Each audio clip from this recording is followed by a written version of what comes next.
வணக்கம், நான் Renuka recipe and vlogs. நாங்கள் இன்றைய செய்ய போகிறது புட்டு மிக்ஸ். புட்டு மிக்ஸ் எப்படி செய்கிறன்றதை பார்ப்போம். வாங்க வீடியோக்கு போகலாம். இந்த புட்டு மிக்ஸ் செய்கிறதுக்கு தேவையான பொருட்கள் என்னென்னு பார்ப்போம். இதில் 3 முட்டை எடுத்து வச்சுருக்கிறேன். இதுக்குள்ள 1/2 டீஸ்பூன் உப்பு சேர்த்துருக்கிறேன். இதை ஸ்க்ராம்பிள் பண்ணி எடுக்கணும். இதில் 500 கிராம் இறால் உடைச்சி இதுக்குள்ள 1/2 டீஸ்பூன் மஞ்சள்தூள், 1 டீஸ்பூன் உப்பு, 1 டீஸ்பூன் மிளகாத்தூள் போட்டு மேரினேட் பண்ணி வச்சுருக்கிறேன்.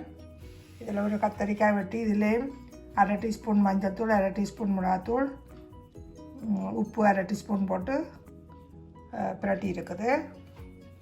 இதில் 3 உருளைக்கிழங்கு வெட்டி சின்ன சின்ன துண்டாக இதுக்குள்ளேயும் 1 டீஸ்பூன் மிளகாத்தூள், 1/2 டீஸ்பூன் மஞ்சள்தூள், 1/2 டீஸ்பூன் உப்பு போட்டு பிரட்டி வச்சுருக்கிறேன். இதில் 2 கேரட் வெட்டி இதுக்குள்ளே 1/2 டீஸ்பூன் உப்பு பிரட்டி வச்சுருக்கு. இதில் பாதி சிவத்த மிளகாய் சின்ன சின்ன துண்டாக வெட்டி இருக்குது. இதில் ஒரு பெரிய வெள்ளை வெங்காயம் நீளமாக வெட்டி வச்சுருக்கிறேன். இதில் கொஞ்சம் மோர் மிளகாய் பட்டு சில்லி எடுத்துருக்கு. இதில் 5 பச்சை மிளகாய் வெட்டி வச்சுருக்கிறேன். இதில் கொஞ்சமாக கருவேப்பிலை ஒரு கைப்பிடி அளவு எடுத்து வச்சுருக்கிறேன். எண்ணெய் பொரித்து கூட போடைக்குள்ள வாசமாகவும் இருக்கும் சத்தாகவும் இருக்கும் எடுத்து வச்சுருக்கிறேன். இதில் பொரிக்கிறது எண்ணெய் தேவை. இதில் புட்டு குழச்சி அவிச்சு வச்சுருக்கிறேன். இது நான் ஆல் பர்பஸ் ஃப்ளோரில் தான் எடுத்து வச்சுருக்கிறேன். அரிசி மாவுலேயும் செய்யலாம். இன்றைக்கு வெள்ளை கோதுமை மா புட்டு தான் நான் இதில் அவிச்சு வச்சுருக்கிறேன். இனி நாங்கள் இந்த பிரட்டி மேரினேட் பண்ணியிருக்கிற எல்லாத்தையுமே நாங்கள் பொரிச்செடுக்கணும். இப்போ நாங்கள் ஒன்றா எல்லாத்தையும் பொரிச்செடுப்போம்.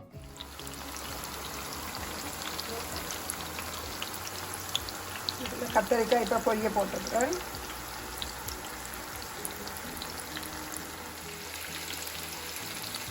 இந்த கத்தரிக்காய் பொரிஞ்சிட்டு இந்த கத்திரிக்காய் எடுத்துக்கொள்ளுவோம்.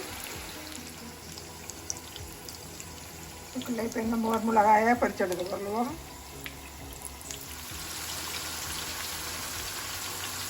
இல்லை இப்போ இந்த 2 கேரட்டையும் இதுக்குள்ள போட்டுக்கிறேன். இது கொஞ்சம் கேரட் கொஞ்சம் பொரியறதுக்கு நேரம் எடுக்க மாட்டபடியாக கொஞ்சம் செல்லத்தான் எடுக்கலாம்.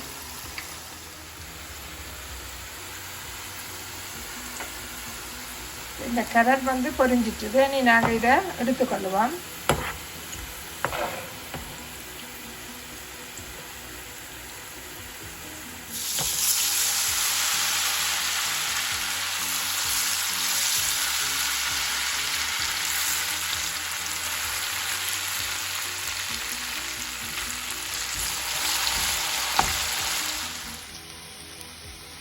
கருவேப்பிலை இதுக்குள்ள போட்டுக்கிறேன்.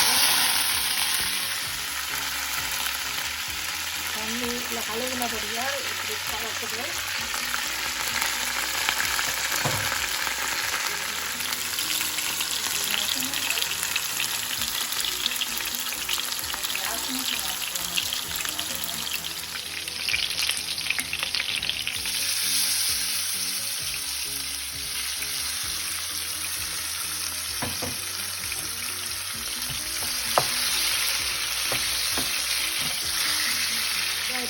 வெங்காயத்தை பொரிச்செடுப்போம்.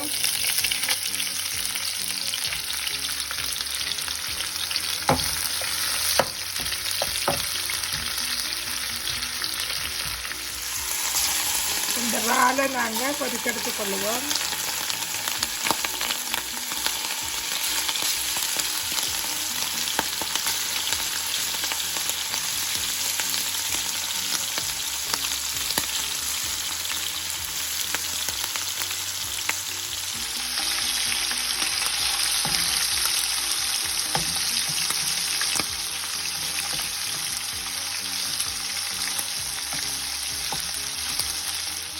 இந்த முட்டையை நாங்கள் ஸ்க்ரம்பிள் பண்ணி எடுப்போம்.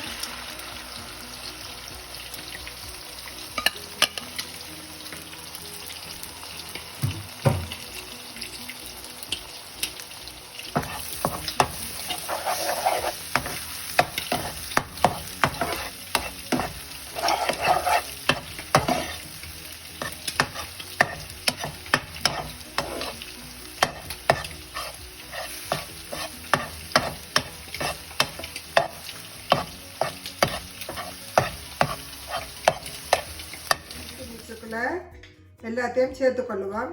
இதில் நான் அந்த ஸ்க்ரம்பிள் பண்ணி வச்சுக்கிற முட்டையை போடுறேன்.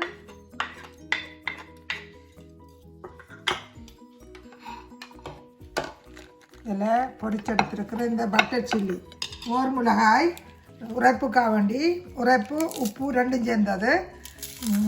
அப்போ உப்பு அதுகள் காணாமல் இருந்தால் கூட அதை பேலன்ஸ் பண்ணி டேஸ்ட்டாக இருக்கும். இப்போ இதை இப்படியே நாங்கள் இதை பொரிச்சபடியே அப்படியே கசக்கி போட்டுக்கொள்வோம்.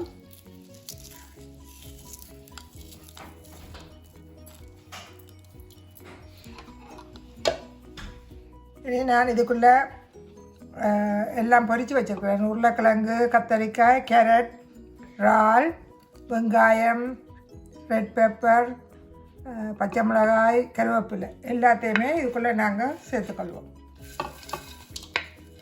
எல்லாம் ஒன்றடியாக போடுறதுடைய நான் ஒரே பிளேட்லேயே எல்லாத்தையும் எடுத்து வச்சுக்கிறேன்.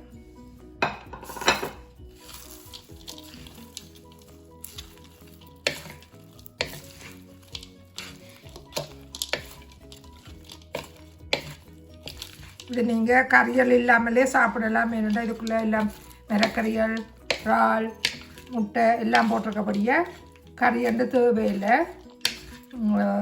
உப்பு உரைப்பதுகளும் இருக்கும். மிளகாய்கள் போட்டது, மற்றது இறால், கிழங்கு எல்லாத்துலேயுமே மிளகாத்தூள் எல்லாம் பிரட்டி தான் பொரிச்சிருக்கிறபடியே கறி தேவையில்லை. கறி வச்சு சாப்பிட விருப்பம் என்றாலும் சாப்பிடலாம், சும்மாவே சாப்பிடலாம்.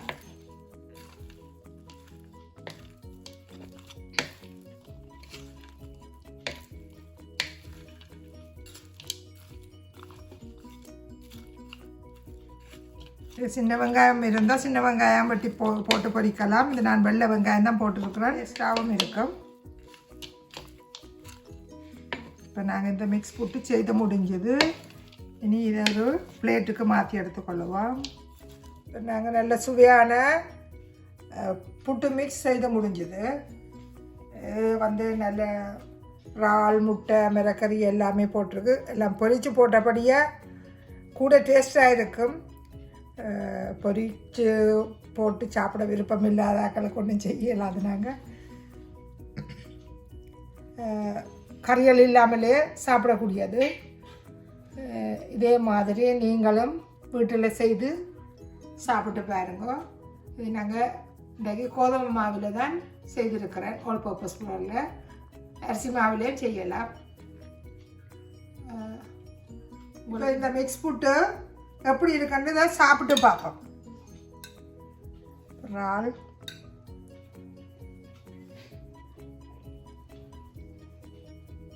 யம்மி.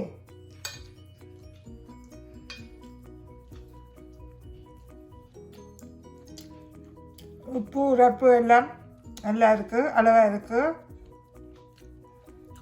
முட்டை, கருவேப்பிலை நல்ல டேஸ்ட்டாக இருக்குது. நீங்களும் செய்து சாப்பிட்டு பார்த்துட்டு இந்த மாதிரி இருக்குன்னு எனக்கு கமெண்டில் போடுங்க.